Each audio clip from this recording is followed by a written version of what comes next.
Good morning ka-farmers. For today's video ay mag-abono naman kami ng aming tanim na pipino. So ito po ay nasa mahigit isang buwan na. Okay, so nakikita nyo naman ka-farmers, napakaraming bulaklak.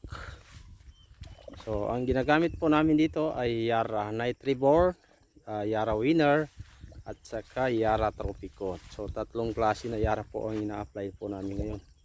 So ang timpla po namin dito ay nasa 20 liters ay isang lata ng cowbell. Isang lata na sa abono. Tinutunaw namin sa 20 liters na tubig. So ganun po ang dosage namin dahil ito po ay malalaki na.